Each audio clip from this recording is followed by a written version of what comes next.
Soyez bénis dans le nom de Jésus-Christ. Que la grâce de Dieu soit sur vous. Nous bénissons notre Père et nous rendons toute la gloire à ce grand Dieu. Et ce soir, nous sommes ici pour apprendre de notre Seigneur, pour expérimenter sa gloire et que sa gloire vienne sur nous. Et que Dieu, au travers de sa parole, libère des vies, libère des hommes, libère des femmes qui m'écoutent actuellement, qui sont de très loin. Que la gloire de Dieu vous visite dans le nom de Jésus-Christ. La gloire du Seigneur Jésus-Christ vous visite dans le nom de Jésus-Christ. Alléluia. Nous sommes dans un enseignement qui est très important pour le corps de Christ, pour ceux qui font la délivrance, ou bien pour les gens qui ont besoin d'une délivrance. Il te faut la connaissance. Alléluia. La Bible déclare dans Jean 8, verset 32. C'est une formation, il faut prendre note. Jean 8, verset 32, on va lire. Et dit, vous connaîtrez la vérité et la vérité va vous rendre libre. Donc, la délivrance, c'est le produit de la connaissance. La Bible dit, vous allez connaître la vérité et la vérité va vous rendre libre. Donc, ça veut dire qu'il n'y a pas de délivrance sans la connaissance. Mais toute connaissance de la vérité, ce qui nous donne la délivrance, ce n'est pas nécessairement la prière. Même si la prière est très importante, c'est d'abord le fait de connaître et ce qui est vrai, ce que Dieu a établi comme une vérité pour nous. Et c'est après avoir connu cette vérité que nous pouvons aller vers elle par la prière. Écoute-moi bien ce soir. Le diable n'est pas puissant. Il n'est pas puissant. C'est par manque de connaissance. Alléluia. Parce qu'il ne s'agit pas de prier seulement. Nous voyons des chrétiens qui ont tellement prié, ils sont découragés. Non. Il faut avoir la connaissance. Dans le domaine où tu veux opérer, il faut avoir la connaissance. Il ne faut pas te jeter dans toutes les prières comme ça. Tu vas crier quand tu seras découragé après. Il faut t'asseoir, écouter les enseignements, avoir la connaissance. Et cette connaissance-là va t'affranchir. Donc, c'est le manque de connaissance qui fait que Satan est puissant. C'est pourquoi la Bible dit que vous allez connaître la vérité et la vérité va vous rendre libre. Donc, Satan n'est pas puissant. C'est à cause de ton ignorance qui donne le pouvoir à Satan. Sinon, Satan n'est pas puissant. Je vais doucement pour qu'on puisse comprendre. L'information qui nous conduit à la connaissance vient de la révélation des Écritures. C'est-à-dire, ce que tu es en train d'écouter là, la révélation vient dedans. Alléluia. Lorsque nous prenons Luc 11, versets 21 à 22, on va lire ensemble. Prenez note toujours, pour ceux qui m'écoutent depuis le Royaume-Uni, depuis le Canada, la France. Prenez note, c'est une formation terre à terre pour que tout le monde puisse comprendre. Je peux aller vite crier et puis on ne va rien comprendre. On va prendre Luc 11, versets 21 à 22. On dit, lorsqu'un homme fort et bien armé garde sa maison, ce qu'il possède est en sûreté. Mais si un plus fort que lui survient et le dompte, il lui enlève toutes les armes dans lesquelles il se confiait et il distribue ses dépouilles. Le monde spirituel, il faut reconnaître, il faut comprendre, établit un rapport de force. Donc la Bible dit, quand un homme fort garde ses biens, ce qu'il a est en sûreté. C'est-à-dire l'homme fort là, quand il garde ses biens là, personne ne peut l'arracher. Mais si un plus fort que lui survient, il peut lui prendre tout ce qu'il a. C'est-à-dire si quelqu'un est plus fort que lui, il peut arracher tout ce qu'il a. Ce qui veut dire que vous êtes fort jusqu'à ce que vous rencontrez quelqu'un de plus fort que vous. Nous prenons les combats de boxe. Nous avons vu des gens qui ont régné quand après il y a d'autres qui ont venu les renverser. Alléluia.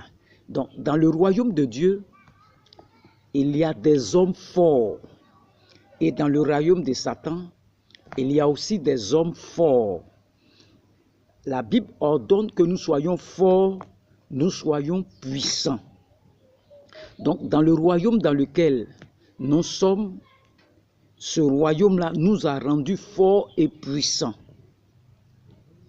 Le royaume auquel nous appartenons, le royaume de Dieu là, auquel nous sommes dedans là, nous a rendus forts et puissants. Mais nous n'avons pas tous le même degré de puissance, c'est dans le royaume là. Le même degré d'autorité de Dieu dans le nom de Jésus-Christ. Alléluia. Vous voyez, dans le royaume là, nous n'avons pas les mêmes degrés de puissance. Il y a des hommes forts dans le royaume de Dieu. Et c'est le royaume là qui nous donne la force, la puissance, l'autorité parce que nous sommes dans le royaume. Alléluia. Lorsque vous lisez Acte 3, l'apôtre Pierre allait avec Jean. Ils étaient deux apôtres. Avec Jean son frère, ils ont vu un paralytique et Pierre lui a dit, regarde, regarde-nous, Jean et moi. Et après, il se départit de Jean et il dit, ce que j'ai. Vous voyez, Pierre dit dans Acte 3, il est avec Jean. Ils ont vu le paralytique. Il dit, regarde-moi et Jean. Jean et moi. Et après, Pierre dit, ce que j'ai. Pas ce que moi et Jean on a. Mais ce que j'ai, je te donne au nom de Jésus, lève-toi et marche. Et il a pris sa main, le boiteux sautillant, marchant et louant Dieu lui-même. Alléluia. On n'a jamais vu Jean qui a relevé un paralytique alors qu'il se couchait sur les jambes de Jésus-Christ. Si tu veux mettre sur la poitrine de Jésus-Christ. Mais on n'a jamais vu Jean qui a ressuscité un paralytique. Pourquoi? Parce que dans le nom de Jésus-Christ, nous avons différents dons, différentes capacités. Alléluia. Donc la Bible dit, le même esprit qui opère tout en tous et nous donne différemment. Il a donné à Jean ce qu'on appelle la révélation. Et il a écrit, Jean a écrit Apocalypse. Pierre n'avait pas la dimension de la révélation de Jean. Donc Jean n'avait pas la révélation de la puissance de Pierre. Donc dans le nom de Jésus-Christ, nous avons tous les mêmes dons. C'est pourquoi chacun doit connaître son don. Nous n'avons pas tous les mêmes dons. Donc chacun doit connaître le don, son don pour opérer de façon maximale dans ce que Dieu lui a donné. Donc, dans le corps de Christ, là, tu dois savoir quel est ton don. Et j'ai donné l'enseignement sur les anges qui travaillent avec nous. Nous avons plusieurs catégories d'anges. Il y a le ministère de Gabriel, le ministère de la défense. Ça, c'est Michael. Le ministère de la santé, ça c'est Raphaël. Le ministère des finances, ça c'est Uriel. Le ministère, il y a plusieurs ministères. Il y a plusieurs défense, santé, communication. Il y a tous les ministères chez Dieu là-bas. Donc, aujourd'hui, je te parle beaucoup de l'enseignement. Il y a le ministère de l'enseignement. C'est un don que Dieu m'a donné. Donc, j'opère dans le don que Dieu m'a donné. Ce qui fait ma particularité dans le royaume. C'est-à-dire, nous tous, on ne peut pas avoir le même don. On ne peut pas avoir le même don, nous tous. Sinon, on ne va pas apprécier la vie des autres aussi. On va te regarder toi seul. Donc, Dieu crée diversité de dons dans le royaume. Diversité de ministères. Diversité d'opérations des miracles. Tout ça pour que chacun soit particulier dans le royaume. Donc, pour que tu puisses opérer Il faut connaître le don que Dieu t'a donné. À un moment, j'avais tous les problèmes. Parce que je veux faire la voyance. Voir. Mais si Dieu t'a pas dit que tu es un prophète voyant, là, tu vas beau forcer là. Tu vas te casser la tête. Dieu a fait de moi un prophète enseignant. Si je reste dans mon couloir là, c'est la même puissance de Dieu que nous tous on travaille avec. Mais dans différents départements. Il faut connaître le don qui est sur toi. Si tu as un don de prophétie, c'est que tu travailles avec le ministère de la qu'on appelle Gabriel, chargé de la communication. J'ai donné déjà l'enseignement, allez voir les anges qui marchent avec nous, qui travaillent avec nous, voyez cet enseignement. Et vous devez réaliser avec moi que vous êtes fort. Tu es fort jusqu'à ce que vous rencontrez quelqu'un de plus fort que vous. Et la Bible dit, lorsque vous rencontrez quelqu'un de plus fort que vous, il peut vous arracher. Il peut vous arracher ce que vous avez. C'est tellement vrai dans l'esprit. Et c'est tellement vrai dans la vérité lui-même. Physiquement, il peut vous prendre votre téléphone et vous n'avez pas le moyen de résister contre lui parce qu'il est plus fort que vous. Alléluia. Donc spirituellement, il existe donc des hommes forts. Et quand eux, ils décident d'intervenir, ils peuvent même t'arracher ce que Dieu t'a donné. Ils peuvent t'arracher ce que Dieu t'a donné.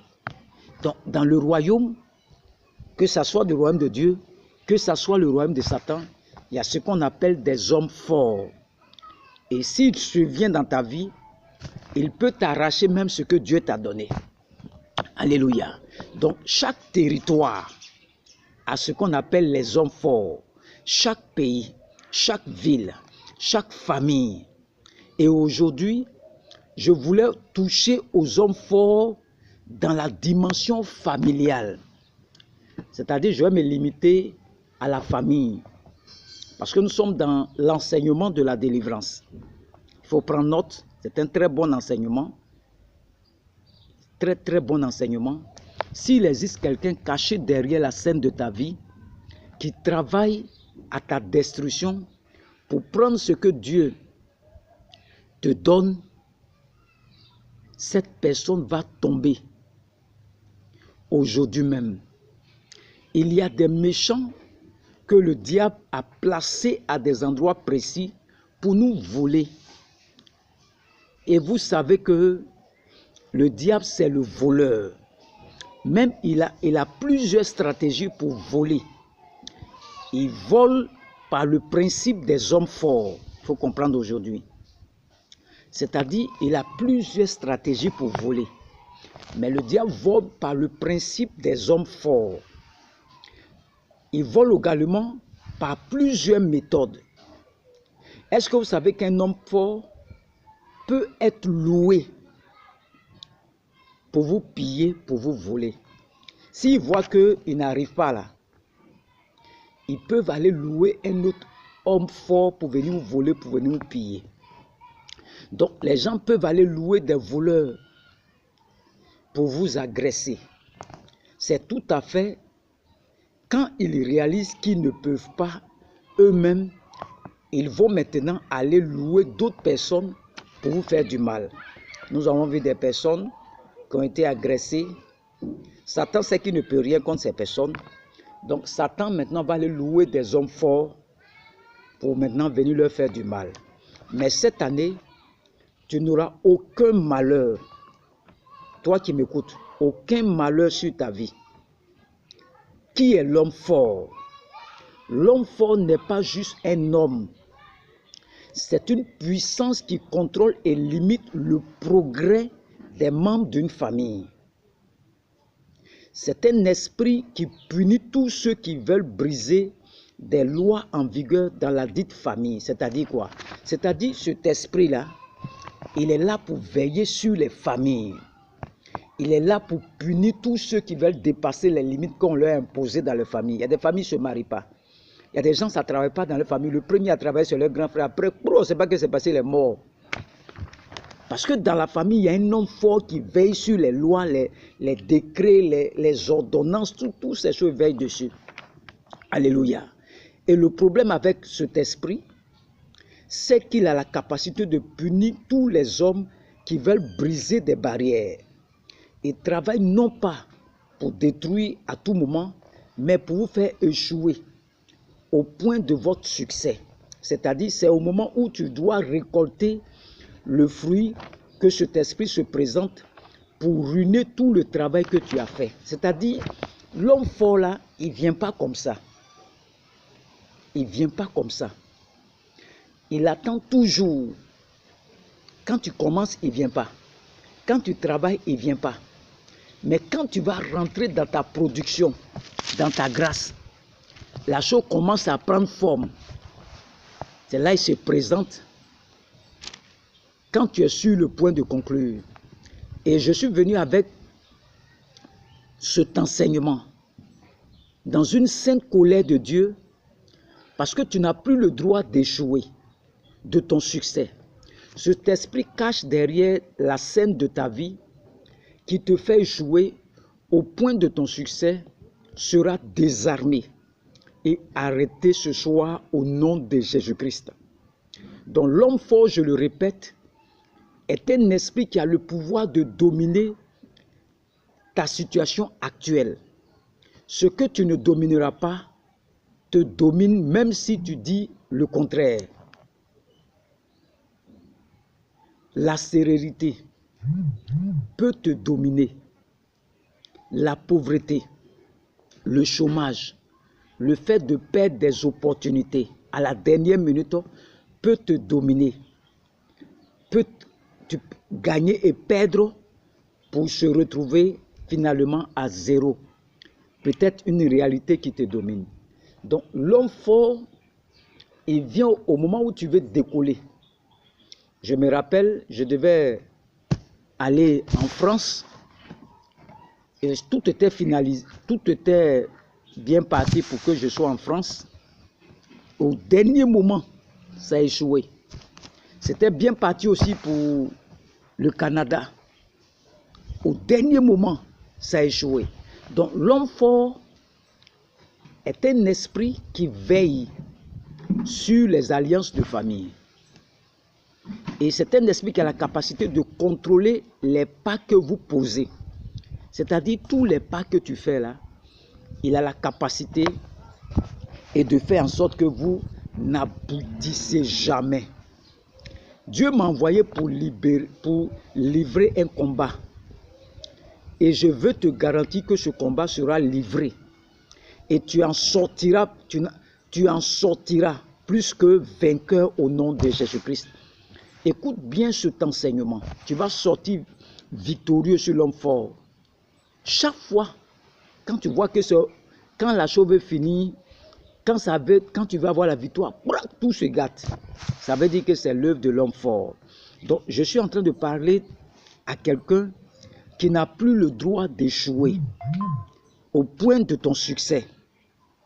À la dernière minute, doit être capable par le nom de Jésus-Christ de changer les données et changer l'histoire de sa famille. Et si c'est à toi que je parle, alors ma parole s'attachera à toi et à ta destinée au nom de Jésus-Christ. Si c'est à toi que je parle ce soir, cette parole va s'attacher à toi dans le nom de Jésus-Christ, afin que ta vie ne soit plus la même. Que ta vie ne soit plus la même. Alléluia. Ta vie doit changer. C'est l'homme fort qui est à la base de tout cela. C'est l'homme fort qui fait que au dernier moment tu échoues. On te parle de mariage. Au dernier moment la personne s'en va. On te parle de voyage. Au dernier moment tout se complique. C'est-à-dire chaque fois que ça commence, ça se termine mal toujours. Ça c'est le travail de l'homme fort. Et je viens te dire, tu es l'homme fort que Dieu a trouvé pour changer des réalités, pour changer des situations dans ton environnement. Donc Dieu t'a choisi pour que tu puisses changer des situations pour que tu puisses changer l'environnement dans lequel tu te trouves. Alléluia. Reçois cela dans le nom de Jésus-Christ. Reçois cette grâce. C'est toi maintenant, tu es l'homme fort pour changer toute situation dans ta vie. Alléluia. Peut-être que tu ne m'as pas bien compris. Ta famille a connu des hommes. Mais moi, je te dis, tu es l'homme dont le nom restera dans la famille. Reçois cette grâce. Peu importe le temps que ça a pris, le temps pour toi de rentrer en scène est arrivé. Nous allons détruire l'homme fort derrière la scène et nous allons te laisser sur la scène sous l'effet des projecteurs et la gloire de Dieu se verra dans tous les aspects de ta vie. Donc c'est toi maintenant qui es l'homme fort de ta famille parce que tu es dans un nouveau royaume à qui appartient la puissance, la gloire. Donc aucun homme fort ne peut te dompter maintenant. Alléluia. Il y a une femme ici qui va s'en sortir avec son bébé que l'homme fort a bloqué. Toi, tu m'écoutes là, tu t'en sortiras avec cet enfant que l'homme fort a bloqué. Je parle à quelqu'un qui m'écoute maintenant. Il y a des gens qui ont prié longtemps entre les mains d'un homme fort. Après ce moment, tu retrouveras tes papiers, tes documents, ce qui a été enfermé dans le règne spirituel. Parfois, ce que nous ignorons, en tant que fils du royaume, c'est le processus par lequel Dieu travaille. Donc, toute gloire qui naît en Dieu meurt en Dieu. C'est pourquoi la gloire de Jésus-Christ est née, la gloire de Jésus-Christ est morte, et quand elle est morte, elle est gardée par l'homme fort du royaume. Alléluia. Alléluia. Durant ces 3 jours dans le tombeau, Jésus-Christ a gardé sa même gloire. Donc la santé peut être gardée dans le règne des ténèbres, ton mariage, tes finances, ta gloire. Mais la Bible déclare, quand les temps ont été accomplis, les ténèbres ont vomi la gloire qu'elle avait gardée. Et aujourd'hui, je viens initier le temps où les ténèbres doivent vomir la gloire qu'ils ont gardée. Ce qui est à toi ne restera pas dans la main de l'homme fort. Ce qui est à toi, là, ta destinée, ton enfantement, ne restera pas dans la main de l'homme fort. Il a pu les garder avec une mauvaise vie. Mais le règne des ténèbres va rendre ce qui est à toi. Va rendre ce qui est à toi. Va rendre ce qui est en toi. L'homme fort doit tomber cette année. C'est toi qui es l'homme fort dans le royaume de Jésus-Christ. L'homme fort qui régnait sur vos familles, qui vous a privé de travail, d'enfantement, de voyage, de succès. Là. Maintenant, c'est toi qui es l'homme fort dans le royaume de Dieu. Et c'est à toi de te lever maintenant, de récupérer tous les territoires qui ont été conquis par l'homme fort, de lui arracher tous ses biens dans le nom de Jésus-Christ. C'est une série d'enseignements. Nous allons poursuivre la prochaine fois. Que Dieu vous bénisse au nom de Jésus-Christ. Amen. Ah, il est venu.